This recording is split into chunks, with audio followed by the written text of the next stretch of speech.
Hello and welcome to the Inner Codes of the Beautiful.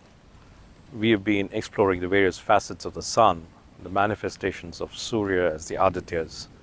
So today we look at the Adityā that we see when sun is in the sign of Capricorn, which usually happens sometime between mid-January to mid-February.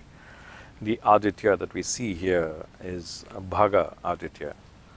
Bhaga Adityā here is connected with the natural 10th house of Capricorn. And the natural 10th house has an association with karma. It's a karma bhava or karma sthana. And hence Bhaga Adityā has a deep association with work and all the implications that come out of doing one's work. Bhaga Adityā pervades the universe as the Sarvatma, and specifically when he gives us the blessings, he gives it in the form of Shri. Shri is the form of auspiciousness, and auspiciousness we have in the form of all forms of wealth as well, Aishwarya. So we have fame, we have joy, we have wealth and prosperity. Those are essentially the blessings of Shri, which is also a form of Bhaga Adityā. When he is a Sarvatma, he has an association with Lord Shiva, and the manifestation of Shiva, as far as Jyotisha is concerned, is in the form of sun. The sun is the giver of light, and Bhaga is the Adityā, form of Surya.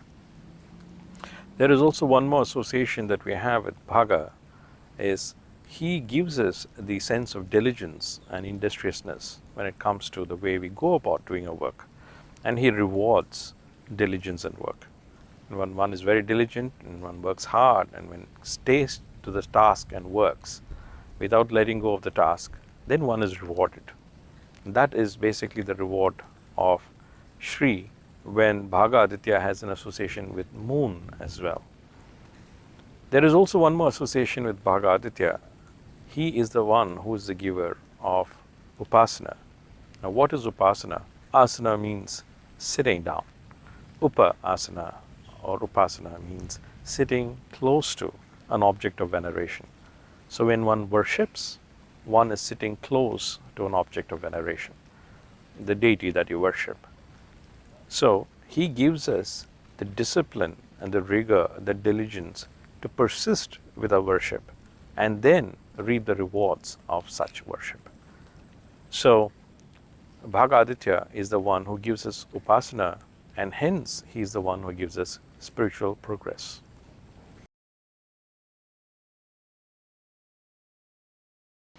Bhaga Adityā has a very important connection with one of the episodes in the creation myth.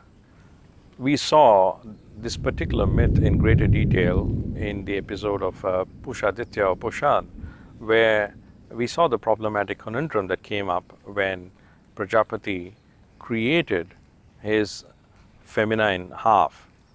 Now, when Prajapati wanted to consummate with the feminine half, it became a moral conundrum because the relationship was viewed as that of the father and the daughter. And then, of course, the Devas, specifically Dyaush, going and bringing this issue up with Lord Shiva, and then Lord Shiva in turn punishing Prajapati by shooting his arrow. And when that was done, Prajapati, he drops his seed or Rathas or the semen, and being part of the sacrifice, and the creative energies of the Rathas were not wasted and used as a sacrificial offering. But then the issue was in terms of which Deva would be suitable or able to handle the radiance of the Rathas, the radiance of the creative energy. And Bhagā Adityā was chosen first, but Bhagā Adityā went blind upon even seeing the Rathas of Prajapati. But the lesson to draw here from the point of view of Bhagā Adityā here is, Bhagā Adityā says, or their myth proves, that if one were to eye the fruits or the results of someone else's work, it would literally lead to blindness. And we saw this in greater detail in the episode of Pusha Adityā. But when it comes to work, what Bhagā Adityā's association with this myth shows us is that eyeing someone else's fruits of labor will lead to blindness.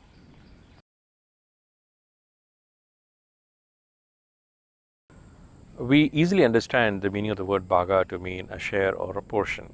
But Bhaga also has a very obvious and an interesting connection with the word Bhagwan. So perhaps if you have to fully understand the word Bhaga and the meaning of what Bhagā Adityā stands for, we have to first understand what Bhagwan means. Now Bhagwan is described, or the attributes of Bhagwan are described in the Vishnu Purana. The Vishnu Purana describes Bhagwan thus, says, Jnana Shakti Balaishwarya Virya Tejamsa Sheshata Bhaga Vachabda Vachayani Vina Hetayar Gunabdivihi.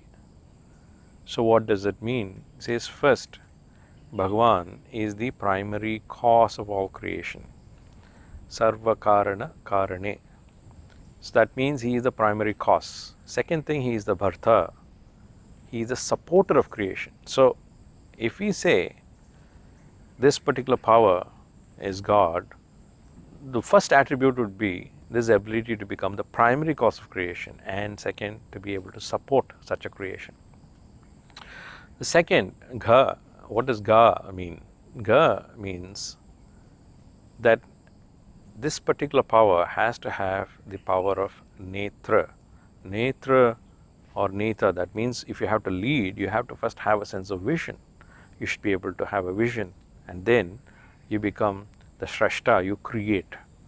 So first you have to have the vision, then you create, then Gamyate, that means you are able to also destroy. Then you have cycles of creation. So Bha and Gha we understand. Now this particular Bhagavan then not just becomes a sum of Bha and Gha, it becomes a product of Bha and Gha. That means there are 6 essential attributes that this divine power has, the divine power that we call as Bhagavan. The first thing is Bhagavan has supreme knowledge. There is nothing literally in the universe that can be beyond the purvey of the knowledge of the divine. The second is Bhagavan has supreme power. The third, he also has supreme strength to carry out whatever tasks that need be. The third is Bhagavan has supreme sovereignty. There is not an iota in the creation that is beyond the purview of God. Then he has the supreme energy, and from that supreme energy there is supreme radiance.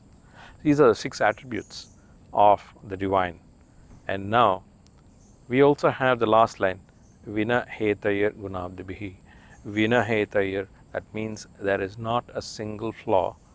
On the contrary, he is filled with all the virtues. This becomes the meaning of Bhagavan. And Bhagā Adityā draws from this Bhagavan, and he is manifesting these qualities as the Sarvatma, and he bestows us with Aishwarya or Shri.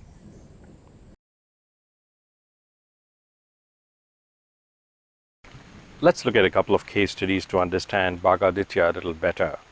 Let's take Chateshwar Pujara.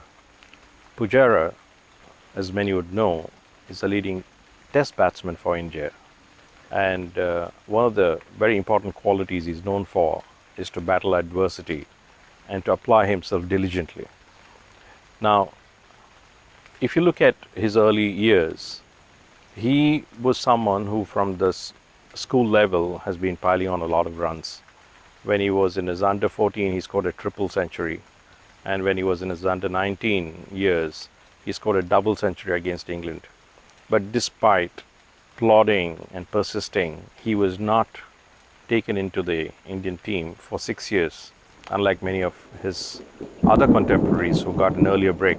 But he persisted, and when he did get a chance, he was the joint fastest to score 1,000 test runs for India. Now, what is more remarkable is Bhaga Adityā's quality of being very persistent in what one does and battling adversity if required, but applying oneself in a very studious and industrious manner. Now, when he got a break and then he went to Australia, in fact, he's had 2 very memorable series in Australia.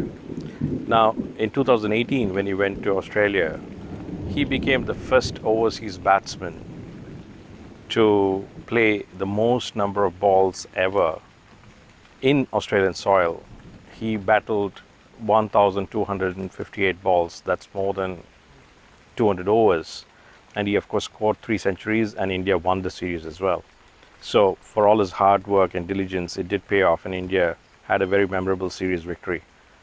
And recently, again, it was a very different instance where he applied himself in a very crucial Brisbane test in Gabba, which is considered a fortress, and a very nasty track where it's a fast bowler's paradise. And true to its name, it was pretty nasty, and Pujara persisted, and he scored about 50 odd runs for about 200 balls. So he was like very persistent, but in the process he took a lot of body blows. About 11 blows he took on his body, on his helmet, on his ribs, on his knuckles, pretty much everywhere.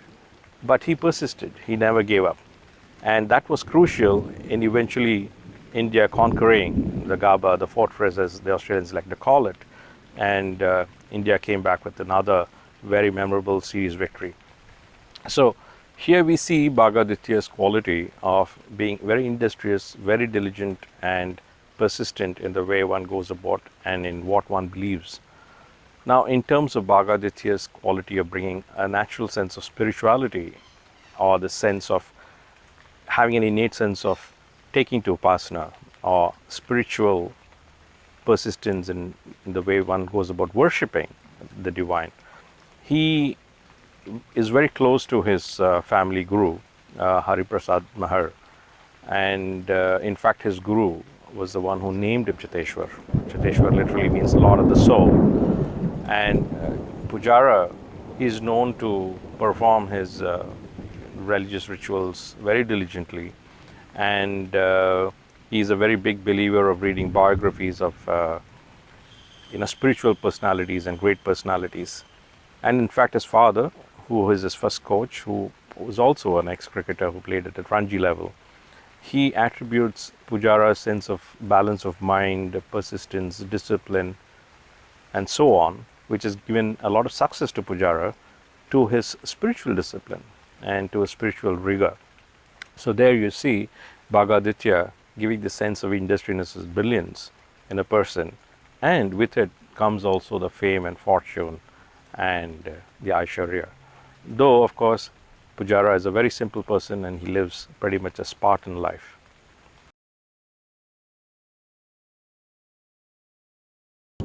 Let's look at another rather contrasting case study in a similar field in the area of cricket, also an Indian cricketer. We're talking about Mohd Azharuddin. Mohd Azharuddin was the most successful Indian cricketers.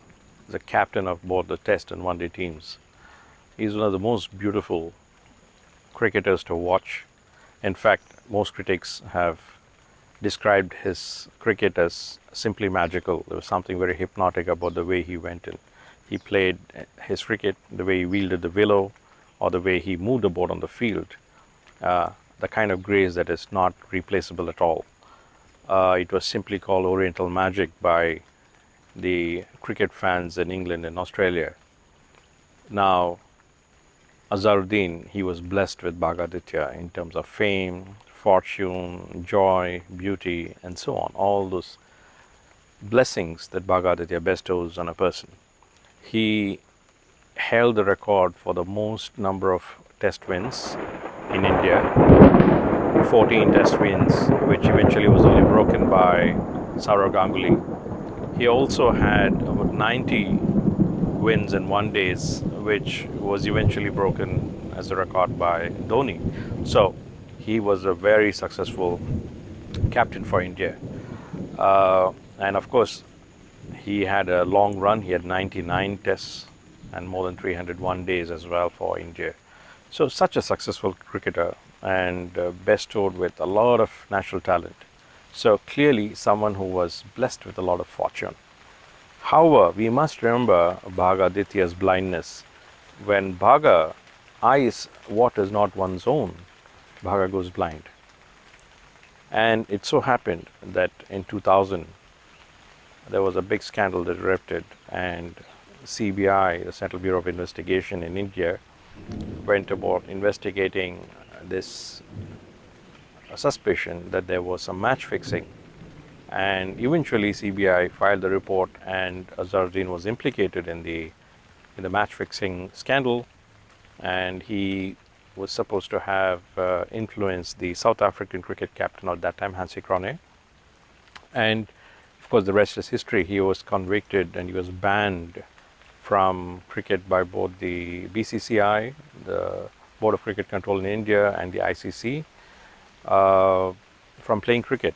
And for such a successful and phenomenal cricket player to fall from grace was a stunning reversal of fortune. Now, that reversal of fortune came about because he was eyeing something which was not his, which was not rightfully his.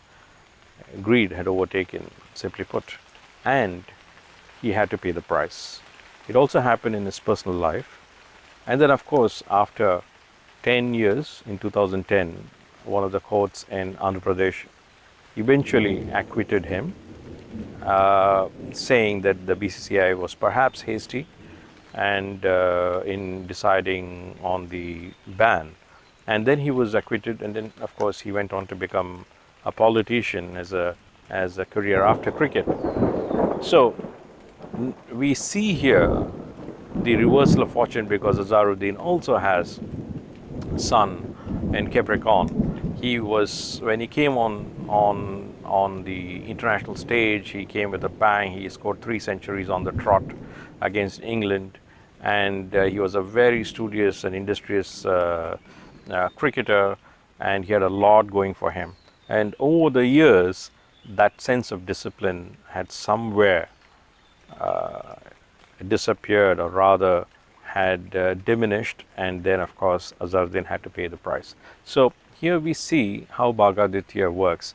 As long as one stays the course, has the spiritual discipline, is diligent, and keeps the rigor and being industrious about going about doing one's work, never forget the fact that Bhagavad-Gita is eventually about the karmasthana, about work. And as long as one is industrious and diligent in work, he blesses. I hope you enjoyed this episode of on Bhagavad-Gita. We will be looking at the remaining 2 Adityas in the next couple of weeks. Till then, take good care and see you.